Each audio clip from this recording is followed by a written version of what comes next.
Good afternoon, everyone. Welcome to The Last Catch, Conversations on the Columbia and Snake Rivers. I am Angela Jackson, your host, and I would like to thank you for joining us this lunch hour. As we get started, I would be interested to know where our audience is coming from. So please take a moment and add your name and your location to the chat. And in today's episode, From Millions to Memories, Stories of Abundant Salmon and Orca, we explore what it means to have gone from once abundant salmon runs to the precarious state we face today, and what it will take to bring them back. We will also discuss the impact of this loss on numerous species downstream throughout the Pacific Northwest, such as the beloved southern resident orcas. On September 12th, we witnessed a tragedy that is becoming all too common in the Northwest. A mother orca carrying her deceased calf in the Salish Sea. Southern resident orca Alki was seen pushing her newborn body in Rosario Strait. This heartbreaking image mirrors Telequa's two tours of grief in 2018 and again earlier this year. In the last 2 years, 5 calves were born in the southern resident orca populations. However, only 2 of them are alive and surviving today. And what does the future look like for struggling and endangered populations when 2/3 of births end in this tragedy? We hope to gain more insights from our guests during this lunchtime conversation. And so I would like to welcome today Dr. Giles from CDOC Society and Jay Hesse from the Nez Perce Tribe. Thank you for joining me today. Thank you for having me. It's great to be here. So I'm going to start off. We'll start off this conversation today. Dr. Giles, can you briefly explain the relationships between salmon and orca and why it's such critical ecological link? Sure.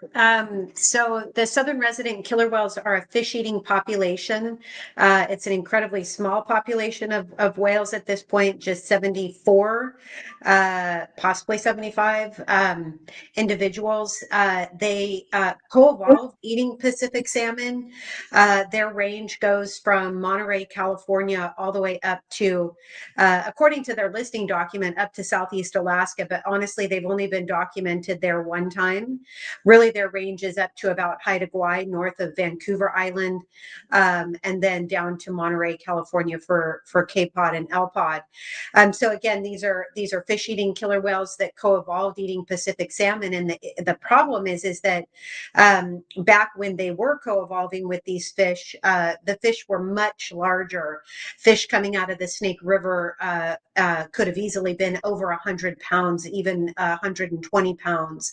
So for a large-bodied, long-lived animal like a killer whale to preferentially seek out those Chinook salmon, it made sense in the past because they were caloric rich, they were fatty, had high fat content, and they were massive. And so it gave the whales an opportunity to forage together to share food.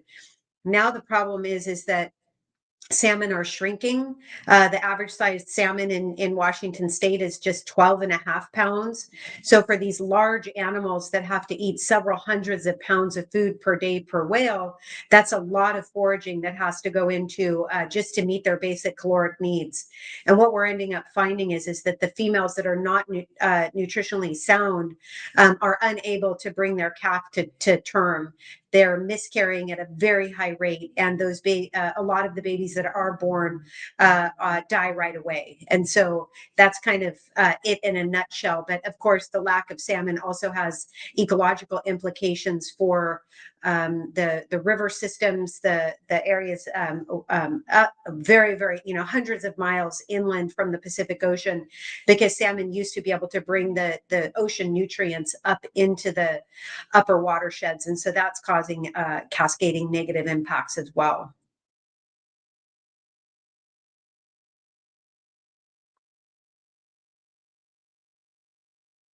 So with that in mind, the change in size of the salmon, Jay Hesse, could you further explain how salmon populations have changed over the past few decades and what have been the most significant causes of their decline? Yeah, I'd be happy to do that. Historically, salmon and steelhead returning to the Columbia Basin as a whole numbered in probably the 16 to 20 million range. And the diversity of those species, both in um, the actual types of critters, so whether those were sockeye salmon or Chinook, as Giles just mentioned, steelhead, coho, different runs of Chinook, including fall Chinook. Those returned in those, tens of millions of fish coming back to the Columbia Basin, but they came back at different times of the year. And so you had those fish, entering the Columbia Basin or early in the spring with the start of the spring Chinook and continuing all the way through until late fall with coho returns and fall Chinook.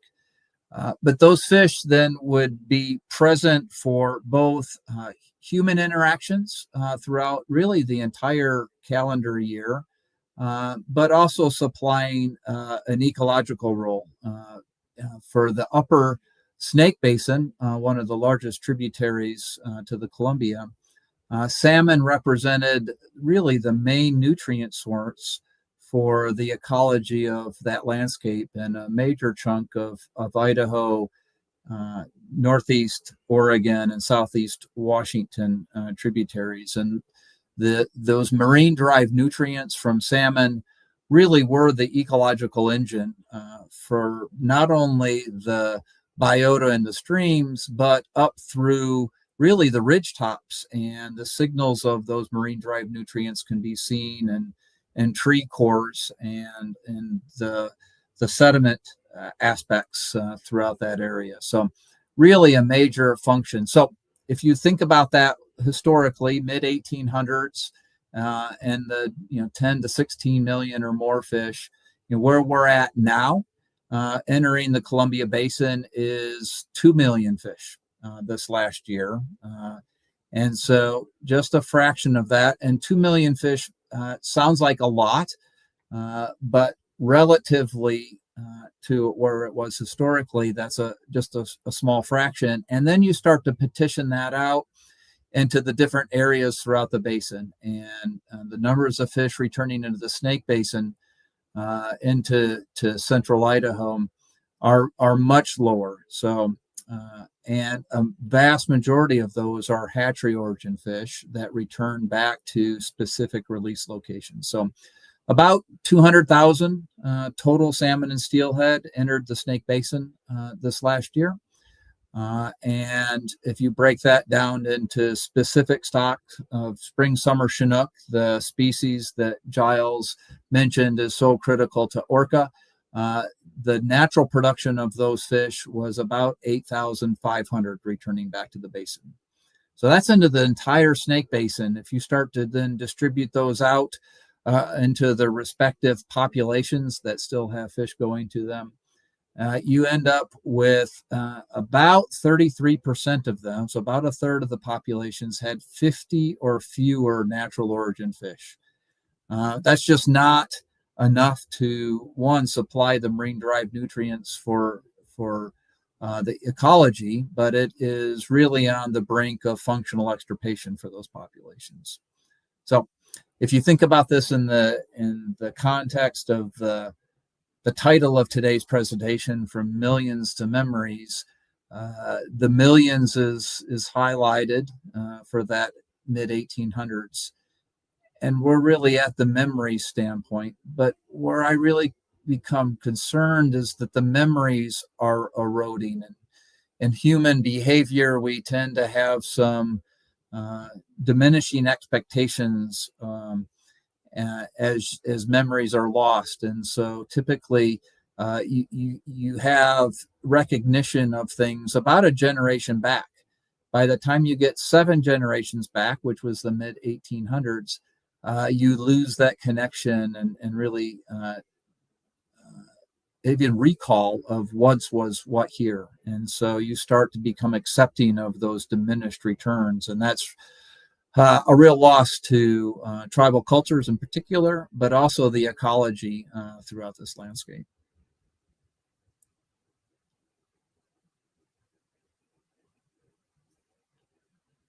It does have a lot of ripple effects on indigenous communities. And so I was wondering if either of you could point out what those are and the effects on local economies tied to this ecological story, where we're thinking about the memory already as these diminishing numbers are alarming right in front of us. For me, the tie, one of the best examples that I've been able to come for me to understand what this shift was from the mid 1800s to current times was reading through some of the Spalding diaries, missionary from 1839, and a trip that he had taken to Northeast Oregon and the Wallowa River Valley. And in that diary from late July of 1839, highlights 3 days at one particular camp where they were camping with a tribal community.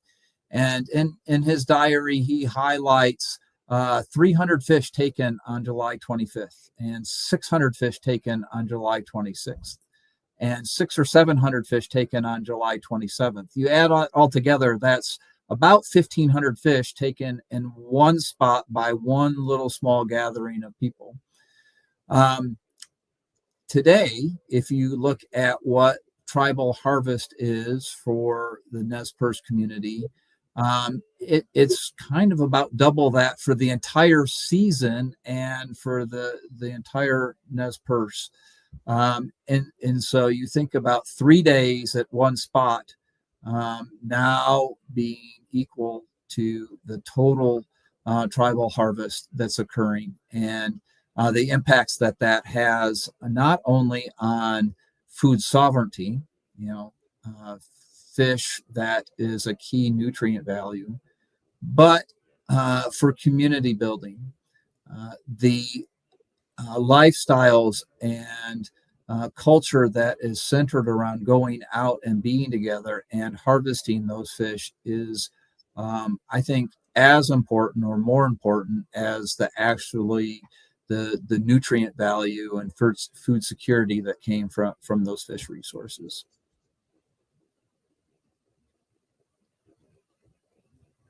Dr. Giles, do you have any comments about how the salmon are affecting the orca and the relationship between orca and indigenous communities?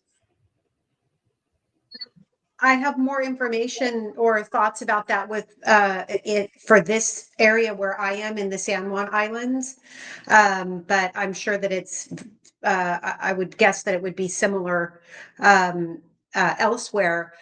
Just the fact that there's not as many fish coming back into the areas that the whales and tribes in this area can intercept the fish has had detrimental impacts for the southern resident killer whales and cultural impacts for the Coast Salish people here in the Salish Sea. As Jay mentioned, it's part of it has to do with the nutrients, the protein that is very important for both whales and tribes.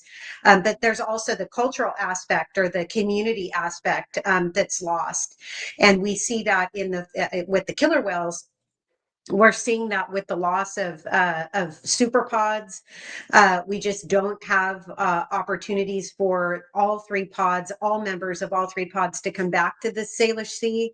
And we used to see that annually, where all three pods would be within calling range of each other. And they were able to do that because there was enough fish here to feed them and to keep them here. That's just not the case anymore. And it's similar for tribes where community and ceremony is just not able to happen centered around salmon like it used to be, because the salmon just isn't here. And so it is something that I've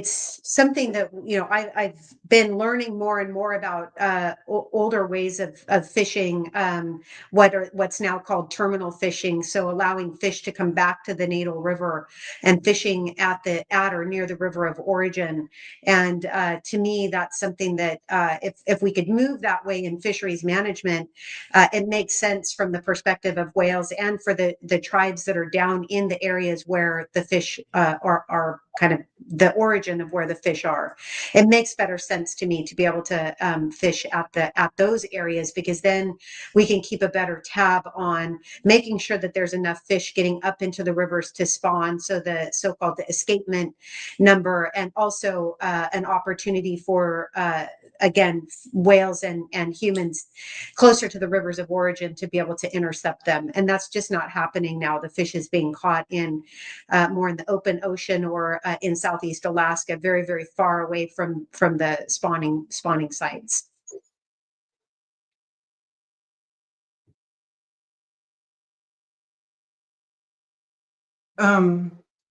What are the current conservation efforts that show the most promise in restoring salmon populations or protecting orcas, like dam removal, for instance? Yeah, well, I mean, I think we're seeing just the incredibly fast recovery of the Klamath River. I was trying to look that up really quickly, but I think it's already over 7,000 fish that have made it to the upper reaches above where the farthest inland dam would have been. Happening kind of right now as we speak. Salmon are coming back. It's incredible that salmon retain the genes, the so-called spring gene that codes for at least in the Columbia, if anybody hasn't seen Shane Anderson's film, the Lost Salmon, it's a fabulous film talking about the spring gene that's still out there. It's still there in the wild stocks that code for salmon to be big. Similarly, it's just shocking after so many decades of the Klamath River being down. These fish are making their way home, and very quickly, within days last year of the last dam coming down, there were females digging their reds. And so it's one of those things that if we, as the saying goes, if we build it, they'll come. If we unbuild it, they'll come. Dam removal is incredibly costly. I get that. It takes time, but the ecological impacts and the ecological benefit to removing dams it's just evident almost immediately. We saw it on the Elwha, and we're definitely seeing it on the Klamath. I'll build on that a little bit. Angela, your previous question that I think we sidestepped was, what are some of the root causes that cause that decline from the 16 million down to just 2 million at current stocks status coming back into the Columbia? And those factors are diverse. They've changed over time. Originally, the cause of those declines was highly linked to overfishing from commercial standpoints and habitat destruction, blockages from either hydrosystem or irrigation diversions, and how that water was managed. There is habitat destruction from extraction resources, from timber harvest and minerals, that has impacted the productivity of the headwater streams, and temperature changes now. A lot of those factors have been managed better in the recent past. Harvest is highly constrained and abundance-based throughout the basin and the ocean at this point. And so the harvest rates that were in the 80% range in the late 1800s and early 1900s, highly constrained now, and more often in the 10% level, even if that high. But the legacy effects of that habitat destruction and the existing transformation of the migration corridors because of or from hydrosystem development are still having a significant impact on fish production today, especially up into the Snake Basin. And so a diversity of causes that has impacted those fish and drove them down, a new suite of things that are kind of holding those fish numbers down, but hydrosystem is a big part of that. Contemporarily, we have climate change and the warming waters and changed hydrographs that are associated with that are impacting the traditional habitats that fish evolved in at a very quick rate and really challenging those fish to evolve at the same time. So your question is, what tools do we have in the toolbox to bolster runs today, given that suite of limiting factors currently affecting the fish? And the hydrosystem and changing how hydrosystems impact fish is certainly one of the biggest knobs we can turn. And removing of the 4 lower snake dams has been identified as an essential action if we are going to get snake basin stocks back to healthy and abundant status. That is a big change, and understanding that those dams provide a number of services to our communities, both local and afar. That's a challenge to make those decisions and put into place where salmon can thrive and meet our expectations, but still meet the needs of our communities. And those solutions are out there, but it's going to take some time and big changes to get to that point.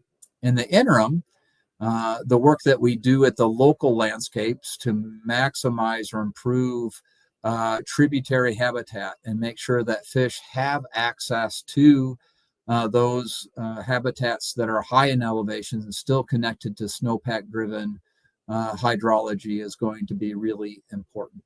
And then considering how we maintain and improve fish passage through existing hydrosystems that either have fish passage but needs to be improved, or restoring fish passage in systems that currently have blocked access from both hydrosystem and water diversions.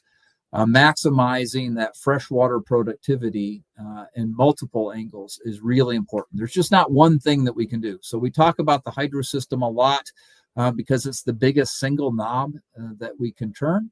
But there are other things that are going to have to be done in a suite of actions if we're going to be successful, all the way from the ocean environment, all the way up to the high elevation tributaries where a bunch of these salmon and steelhead spawn and do their initial early life history rearing. Yeah, thank you for bringing us back to exactly what it is that is challenging our salmon and bringing those numbers down, and what kind of solutions that we're looking for to bolster those numbers in the future. And so in thinking about that, what are some of the other challenges in communicating some of these issues for these complex ecological issues in a way that resonates with our broad audience?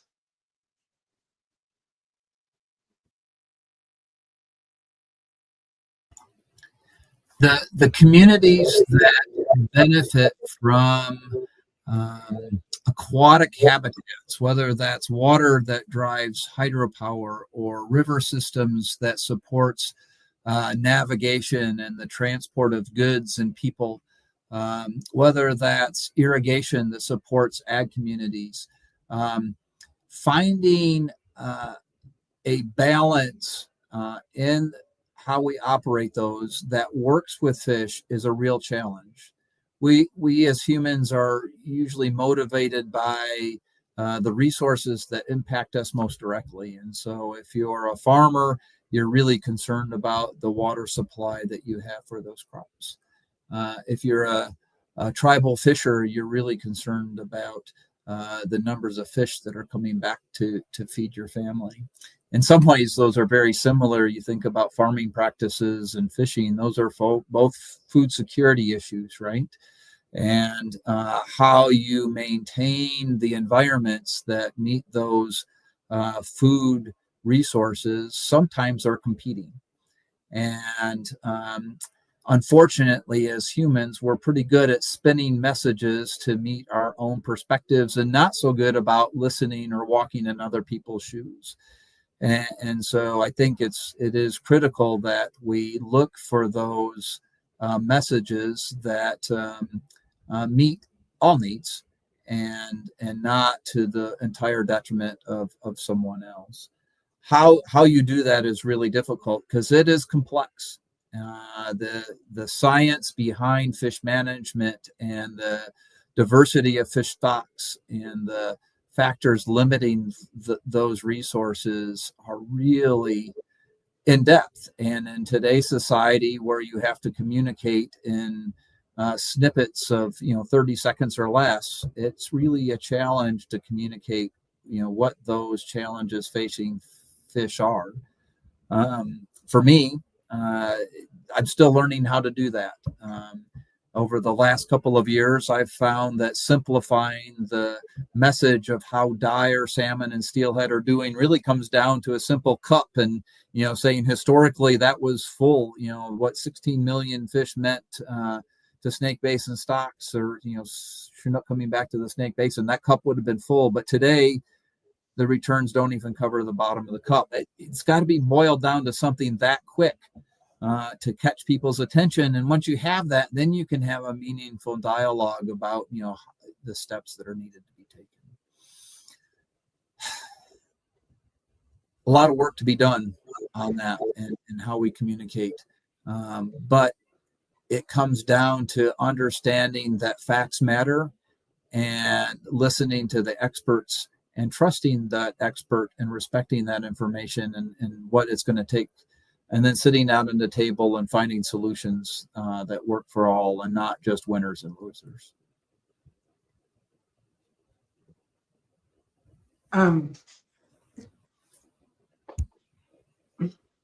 So I just wanted to back up here for a moment. Earlier, there was a better spot for this question. And so I wanted to ask Dr. Giles, you were talking about, when we were talking about the southern resident and the river tributaries, somebody wanted to ask, where and when do southern resident orcas and the Columbia River salmon intersect? And so I think they just want to know where they're at simultaneously, maybe in the time and map of things. Well, it changes throughout the year, but some of the key places are Swiftsure Bank, which is a bank, more shallow area, about 20 some odd miles off of the west entrance to the Strait of Juan de Fuca. So basically, Nia Bay, Washington.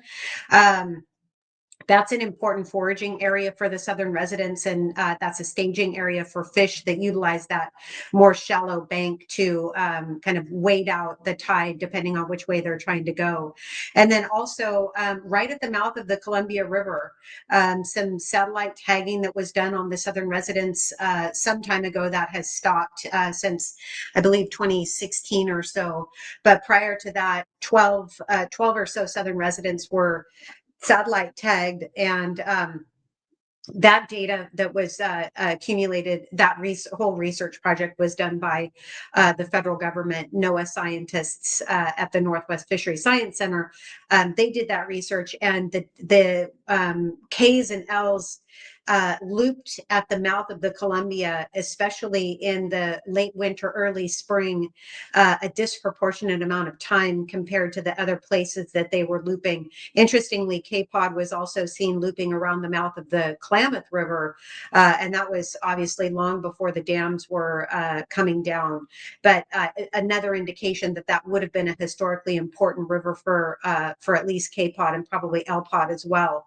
So along the short answer is along the Pacific coast, from at least probably actually West Coast Vancouver Island as well, and then west of West Coast Washington, and down into right around the mouth of the Columbia.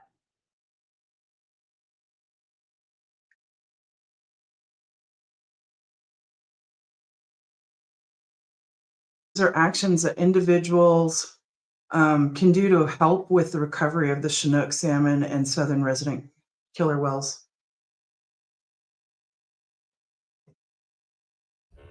Can you repeat the first part of that, Angela? What are key actions that individuals can do to help with the recovery of Chinook salmon and southern killer whales? You know, one of the easiest things that people can do is, I always say, get your feet wet and your hands dirty. So participate, find out about and participate in habitat restoration projects that are happening really anywhere, from Monterey, California, all the way up through BC, Canada, including Idaho. So if you know these are often under, what do I want to say, underfunded and under manned or human. These efforts take a lot of time. They take a lot of input. And so getting out there and helping to plant trees or do river restoration projects, or in some cases, there are projects that are rehabbing rivers where they're putting down woody debris and other, materials into rivers that are helpful for salmon. But planting trees along river corridors is so essential, because as Jay mentioned earlier, we're seeing this throughout all river systems, I would guess. The increase in temperatures in the river, sometimes temperatures so hot that they're lethal to the fish that are trying to spawn in them. And so replacing those river forests that have been removed, that riparian corridor on both sides, helping to restore those river systems. And then, I think as a consumer, how you spend your money is important. And so making sure that you're spending your dollars in a way that is beneficial to the ecology in which you're kind of supporting and living. I'm a big fan of eating locally whenever possible. That's going to cut down on greenhouse gases from moving food around, as well as just like taking a bit of pressure off of different ecosystems, trying not to feed farther away. That's a big issue, and it's challenging because of the way that our food is grown and shipped around the world. But just something to be aware of. One of the biggest contributors to climate change is food waste, and so the closer you can eat to where you live, the better.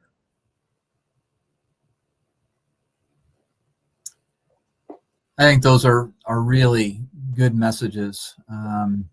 I would add in the contacting and supporting your local representatives and congressional representatives, and understanding that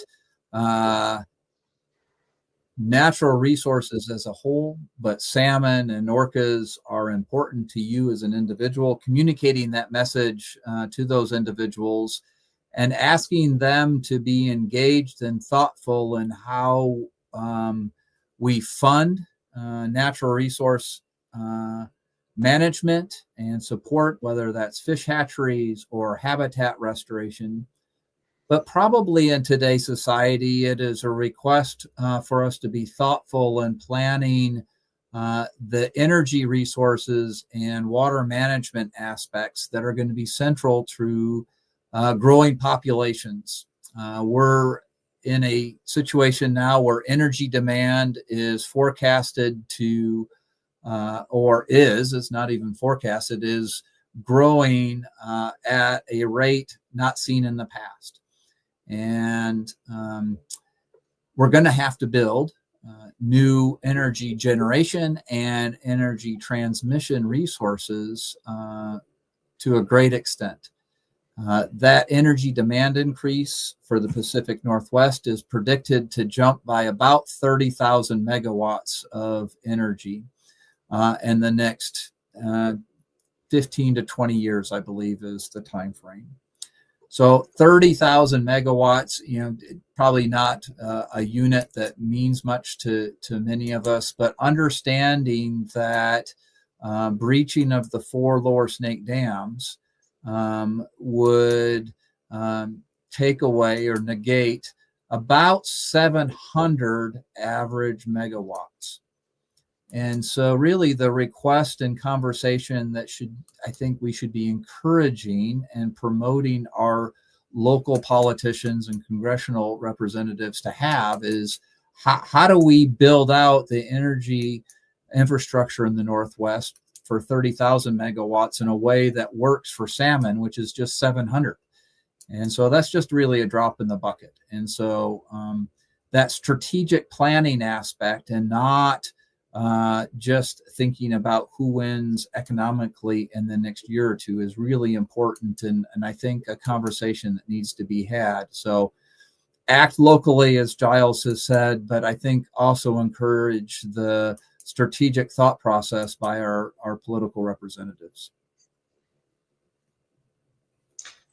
Speaking of our political representatives, even before the Trump administration's mass layoffs and broad cuts to the federal government, the Columbia Basin had an infrastructure backlog of about $1 billion.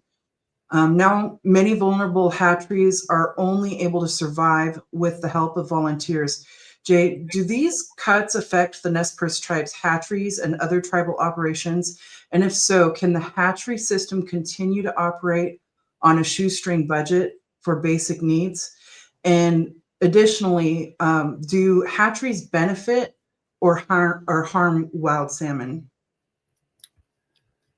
Oh, those are big topics, Angela. So first, I'll highlight that the federal government employment and early buyouts that had repercussions from the DOGE efforts earlier this year has greatly impacted the federal hatcheries in the lower Columbia. So those hatcheries operated by the U.S. Fish and Wildlife Service had a significant reduction in staff, and they've not been able to rehire or replace or backfill those staff that are no longer working there.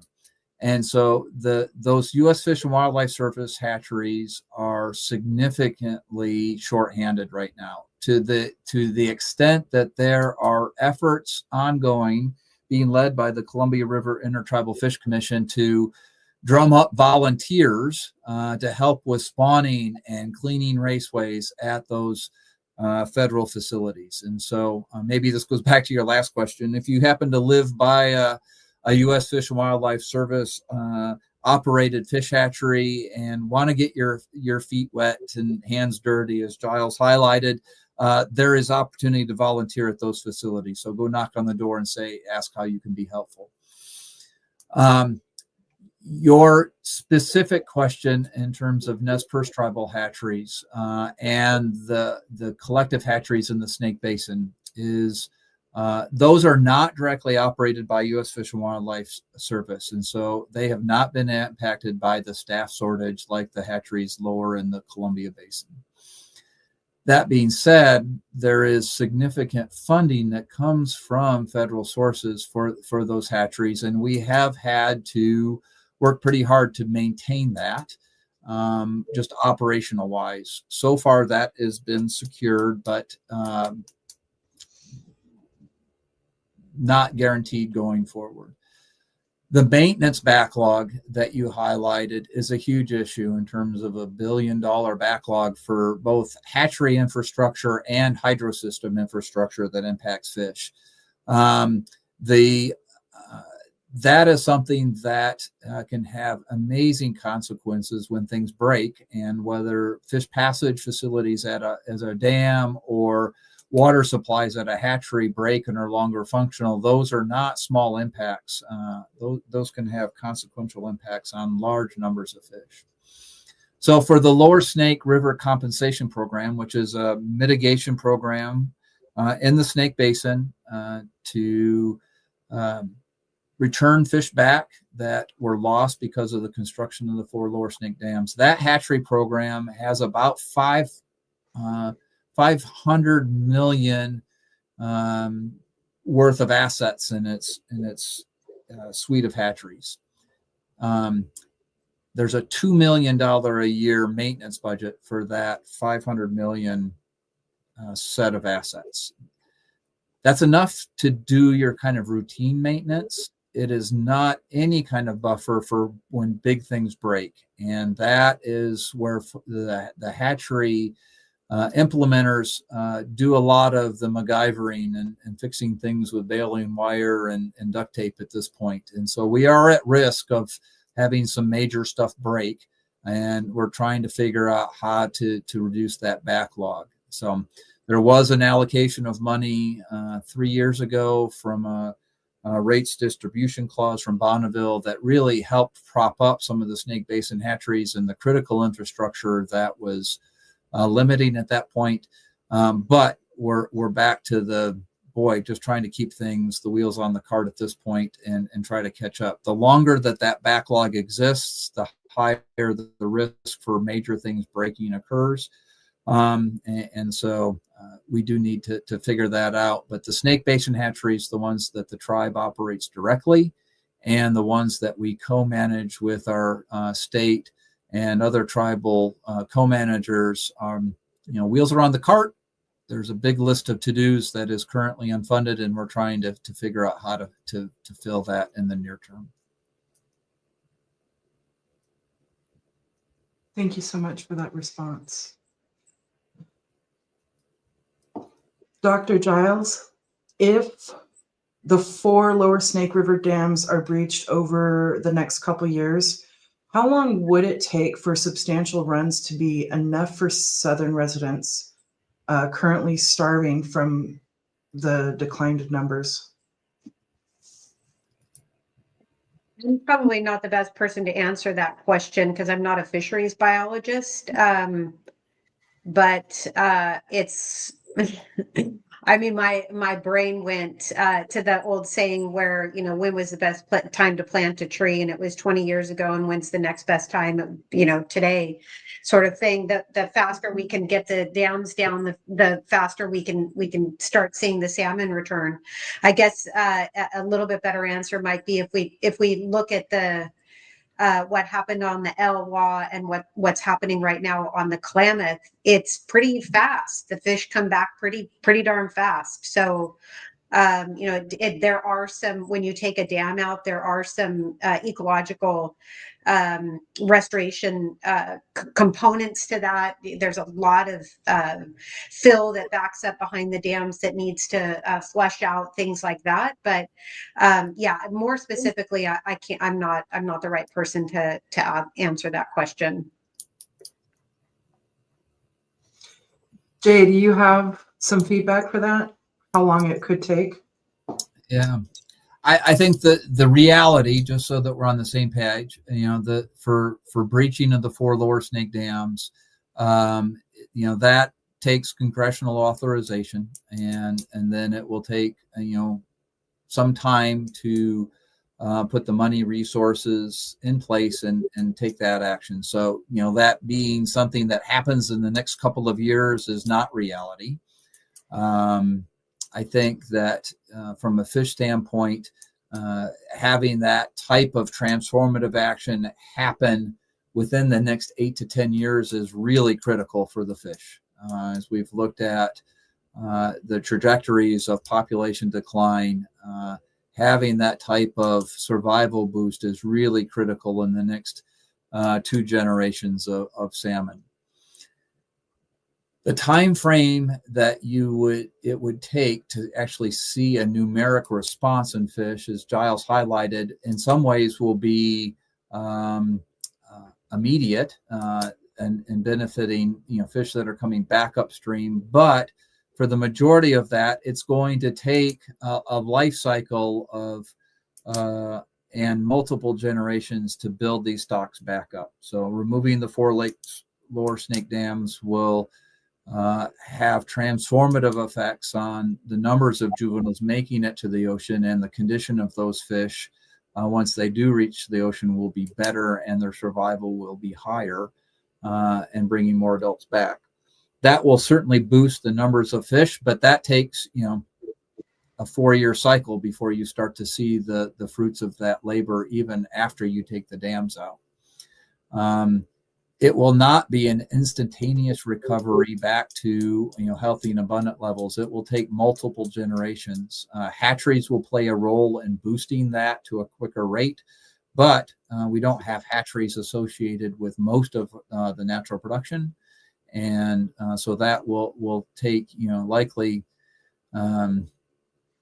30 to 40 years, 7 to 8 salmon generations with better survival before you'll get back to kind of the mid-range goal of healthy and abundant stocks that have been identified for target abundances for fish that would be sufficient for all of those feeding orcas and fish that are highly abundant to support tribal fisheries and recreational fisheries. So that's a long answer of saying it'll take 4 to 5 years once the dams come out to see higher numbers of fish, and then it'll take successive generations, of 30, 20 to 30 years after that to really build things back up.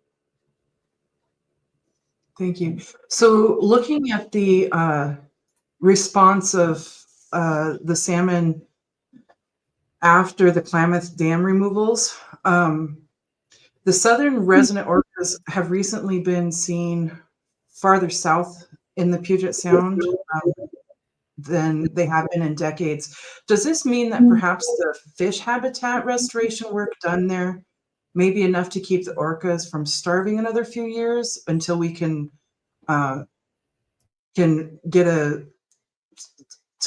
get some more success with the 4 lower Snake River dams and maybe increase the populations there? So is the restoration work with the Klamath affecting how far south the southern residents are going? I think the question, if I saw it in the chat correctly, I think somebody was asking about the southern residents being down in Puget Sound. So that would be south of Admiralty Inlet, kind of closer to the Seattle area. That's not uncommon. They've done that at least since the study started 50 years ago. In the fall, the fish are down there chasing coho and chum at that time of the year. So kind of right now, October, November, December, something like that. It has not been uncommon or historically weird for the whales to be down there, because those species of salmon would have been down there. There have been some pretty excellent habitat work and tribal-led restoration efforts in the Puget Sound area that are benefiting the coho and chum down there. And so I'm, fingers crossed. We're planning on moving our research vessel down to the Kingston area last year from about October 18th through November 23rd. Southern residents were down in what's known as the Triangle, so like Edmonds, Kingston, and then up to the bottom of Whidbey. They were there almost every day between October 18th and November 23rd. We're hoping for the same thing, so much so that I think all of the different different research groups from the San Juans that study the southern residents are going down there at the end of this month, end of October through November. So hopefully those runs continue. The historic range of the southern residents was all the way down to Monterey. It's thought to have been down there. So foraging on fish coming out of rivers throughout California. So the Klamath, that area, as I mentioned earlier, the Klamath area, it is an interesting area for the whales. We did see that when they were satellite tagged, that especially K-Pod hung out there and was circling around the mouth of the Klamath. I think I said Columbia, I meant Klamath. And so that's kind of where the historic knowledge from the southern resident matriarchs comes down through the generations, where I always think about it as being, females that learned from mom or grandmother or even great grandmother would have been told that this area would have been important, an important area to hang out and intercept fish heading for that river. For the past 100 years or so, it wasn't so great for them, but 100 years is a short amount of time in the memory of a southern resident killer whale. So, hopefully as habitat restoration efforts are continuing throughout the southern residence range, and as more and more dams are coming down and fish are able to recolonize, repatriate rivers that maybe they were extirpated from in the past, that's going to benefit the southern residents. So these whales are trying to go where historically they knew to go or were told to go. They have changed it up. This year has been just incredibly different. It's been changing since 2013, with the southern residents occupying what was considered their summer core critical habitat around the San Juan Islands and southern Canadian Gulf Islands. We went, they were actually here a fair amount, January, February, and March. April, they were here but north up into the Canadian Gulf Islands. And then we had them middle of April for just a short amount of time, just a couple days, mid-April. And then there were 75 days with no southern residents in the inland waters of the Salish Sea, which is very rare, just very weird.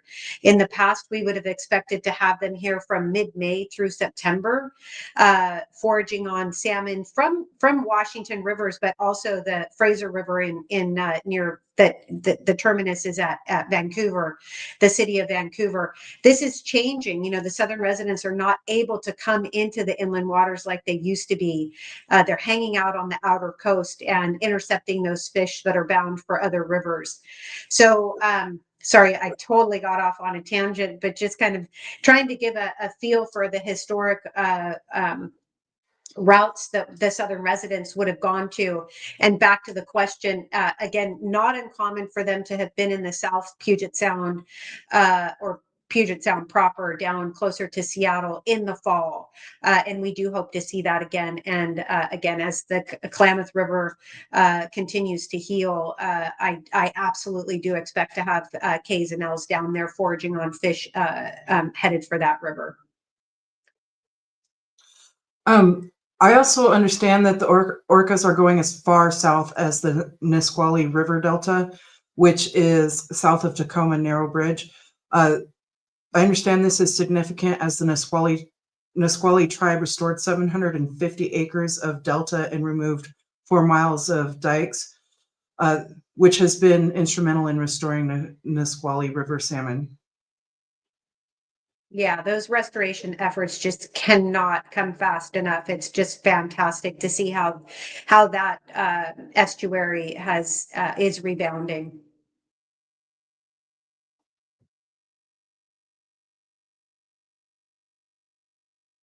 Okay, so taking into account both the services that the dams provide and the fact that they contribute to the decline of salmon returns, what sort of processes would you initiate to facilitate dam removal? And would you advise what would you advise to be done to ensure essential services remain attended to, but salmon returns rebound? Jane, I'll take that over to you. Yeah, big question. So first of all, understanding and summarizing what those essential services are, so that folks have a common playbook to look at, is really important. And then even if you're threatened by something being taken away that's important to you, engaging in a discussion of how that can be replaced, and open-minded about how things can be changed a little bit, but still workable in a way that works for salmon. The history has been, changes have been made on the backs of salmon and ways that don't work, and that mentality has to shift, and finding operations of the hydro system and the rest of our landscape, whether that's water usage or just where we build roads and build houses, in a way that's adequate for salmon. There's no more to give in a salmon perspective, and so if they're truly important and we want to achieve the goals that have been set for healthy and abundant by a diverse set of stakeholders and sovereign entities through the Columbia Basin Partnership, which there is wide support for doing that, taking the actions that are adequate, not just better or less impacting, but actually adequate to achieve those, is the crux. And so coming to a table with an open mind, having that list of options, and figuring out how you find something that works holistically is really what's needed. So the table for that to occur isn't currently established. Jay, I really liked how you said that, even if threatened, being open to discussions about how to provide an opportunity for salmon recovery. I think that's really important. And I know that change can be scary, but I always go back to I had an opportunity to sit on the Snake River Dam work group that then Governor Inslee established after the main Southern Resident Killer Whale Task Force was finished. A separate Snake River Dam one was kind of convened, and there were about 18 of us or so that went around the state. We had 3 different meetings. In fact, it was the last thing that I did before COVID shut down air flights. And I remember being at one of them, and I had an opportunity to speak with a tribal member from Nimipu, and she was talking about her grandmother and great grandmother, and the memories that they had of their villages that were in the area, and the fishing sites that their families had been fishing for I think 14,000 years, 12 to 14,000 years. And during one of the breaks, I had an opportunity to speak with her, and then when we came back, it was an opportunity for the public to comment or question the panelist. And somebody that was in agriculture got up and was talking about how upset it was to think that he was a 3rd generation farmer, and how upsetting it was to think that his kids were not going to be able to farm in that area anymore if the Snake River dams came down. And I invited him to have an opportunity, to take the time to talk to Carrie and learn from her and listen to her about how her family had been literally, their villages had been flooded, and those fishing sites were underwater, and how that felt, and kind of trying to help facilitate that dialogue. But it was shocking to me that I understand that would be disturbing for somebody that had been farming for a couple of generations, but I just have to say it's more disturbing to think that a way of life for 14,000 years had been taken away because of the dams. And it's just, maybe we were farming in a desert in a lot of cases on the east side of the state, and that needs to be taken into consideration as well. And the salmon are at the brink of extinction in a lot of cases, and in a lot of cases, the tribal culture. I don't mean to speak for the tribes, but the very culture of the tribes has been at risk of extinction since those dams went in. And so there's a balance that we have to figure out how to strike and do the best we can moving forward in order to help everybody, because the salmon can't hang on very much longer. Neither can the whales, and I think neither can tribes. Yeah, it is very unfortunate. I would like to thank both you, Jay and Giles, for being here today and joining us as we are lifting up the urgency for this opportunity and the truth about what's at stake. This is about more than fish, and it's about honoring treaties, restoring a broken system, and building a future where salmon and people can thrive together and heal. And the title of today's conversation, From Millions to Memories, our work is to make sure that those shifts move us toward justice, resilience, and renewal. And we'll follow up with a recording, transcript, and ways to take action. In the meantime, I hope that you'll carry this conversation with you into your communities, your newsrooms, your classrooms, your families, and into your hearts. You can find a recording of this episode, upcoming events, and other information at columbiasnakeriver.com. And a quick reminder that on Wednesday, November 12th at 6 p.m., we will have an evening webinar. The last catch episode will be Our Treaty is Your Treaty. And so we look forward to everyone joining us then. Thank you so much and have a good day.